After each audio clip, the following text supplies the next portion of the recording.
I am Danni Monroe from the Dirty Youth. You're listening to Morgan Richards on Radio Cardiff 98.7 FM.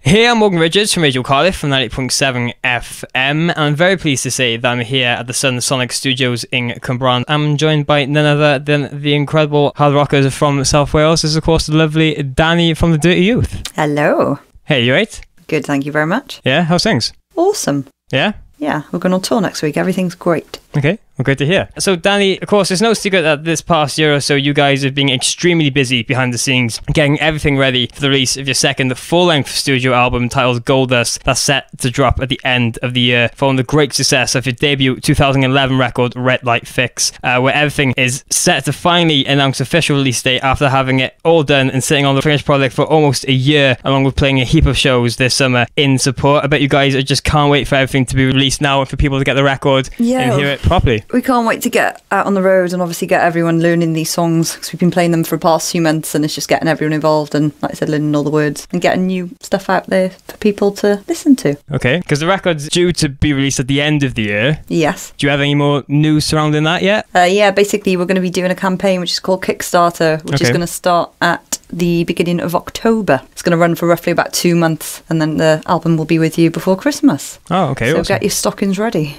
Okay, well, awesome. And for the last few months, people have been getting very excited behind the second record. There's some real great response from the release of your main single, Alive, back at the beginning of the year, having just some great feedback from diehard fans and even attracting a lot of new people to your music as well. I think after, like I said, about a year of releasing the album and everyone kind of getting to know that, chucking out Alive, just really with no kind of warning, just got people sitting up and taking attention again. Everyone loved it, and I can't wait to get the new stuff out to see what everyone thinks. Yeah, I'm sure you just can't wait, especially having sitting on the finished product for such a long time. Yeah, I can't wait to get it out. Everyone's singing all the words back like they are with obviously the first album, Red Light Fix. And so far, as I said, you've only put out one real track from the new record, but even just listening to that, you can really tell that there is a bit more maturity in some of the songwriting, but still having that Dirty Youth, hard-hitting guitar sound, but also a bit softer in places too.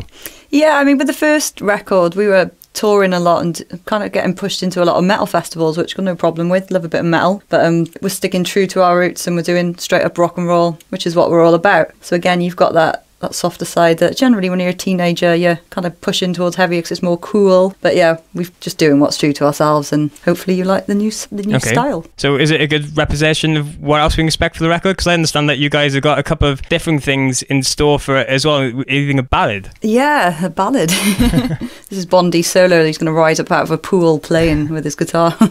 Yeah, I mean, we played around with a few kind of dubstep beats earlier on in the year for Biometric's remix of Alive. That's a mouthful, isn't it? And yeah, it's just seemed nice to do a ballad in with that, and who knows what else we'll throw at you this year. And you guys actually recorded the record in the legendary Rockfield Studios in Monmouth, where, of course, many iconic artists have written some of their best material in. But, of course, you guys spent a lot of time there trying to get the record right and everything down to a T, because on the last record, Red Light Fix, you had a few problems and really had to rush stuff in the end. Yeah, definitely. So that's why we took so much time with this album, is just getting it right and obviously having fun as well with doing it. So it's not a rush and it's not stressful, and hopefully that comes across on the record. Because on the last one, I actually understand that your hard drive got destroyed and really had a week to re-record everything and felt a bit rushed. So it must have been nice just to go over everything properly and make sure it was the record that you really wanted to come out. Yeah, definitely. I mean, I'm the type of person that I'm a perfectionist. I'm never ever happy 100% with my vocal take, but yeah, this album's really, really good, I would say. Okay. Well, I'm happy with it. Fair enough. And of course, while we mentioned your previous and debut album, Red Light Fix, released back in 2011, one thing I actually wanted to mention to you is that it's been quite a phenomenal few years since the release of that record. We've toured the UK and Europe constantly with some massive bands, the likes of Korn, to name a few, gaining what is a crazy and loyal fan base across the globe, releasing 2 live DVDs and much more, but really only off a record that contained some of the first songs you guys actually ever wrote as a band.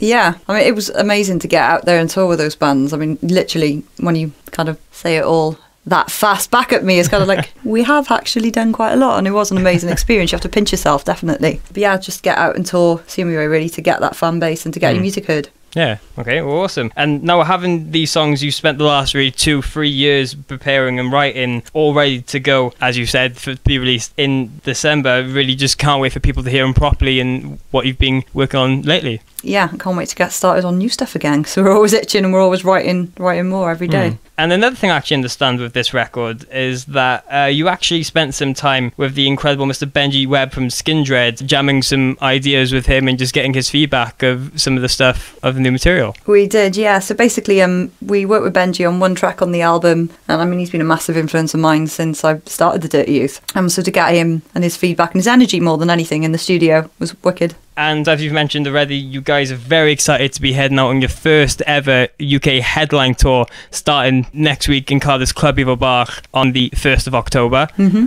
But you just can't wait to get out there and really headline the UK with I Divide. Yeah, I mean, it's brilliant for us to obviously get a longer set, because usually we're used to supporting them within 6-7 songs, that's it. And fans are always asking for more. So with this, we'll just keep going really until they kick us out. Mm-hmm. And you guys have got about 15 dates on that tour, spreading all over the UK. So yeah, just playing with, as you said, a bigger slot and as much as you can. Yeah, like I said, it's about widening the fan base and giving them obviously a little bit back and playing a longer set, new and old. Yeah, and as I've mentioned, you're kicking off the tour with a very special show in Cardiff's Club Evil Bar. We'll be going to be supported by not only I Divide, who are on the tour, but some great other bands on that date in the wonderful Clear the Auditorium and The Undivided. Yeah, I mean, I've heard a lot of good things about those guys, so it'd be good to check them out and support new music. And earlier in the year, you guys have been very busy really over the summer in support of the record to try and create a little bit of sound around it. We're back in March, we went around the UK and Europe supporting the wonderful Heaven's Basement and Glamour of the Kill.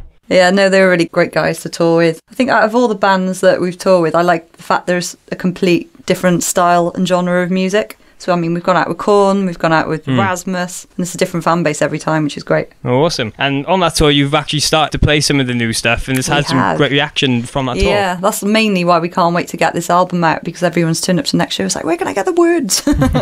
So people have just made their own up now, and it's lyric videos going online and everything before the actual tracks have come out. It's like video recordings.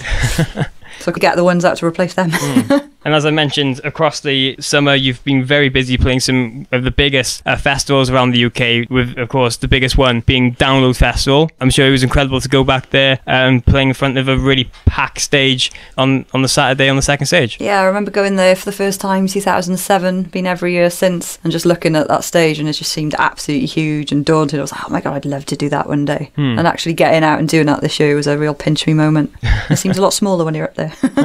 Yeah, and that show was actually the first appearance you have with the new drummer Freddie Green after he joined the band earlier in the year, so it's not a bad way for him to start off. No, not a bad first gig, is it? So yeah, it was really, that was his challenge, you know, he either rose to the challenge or failed, and he rose.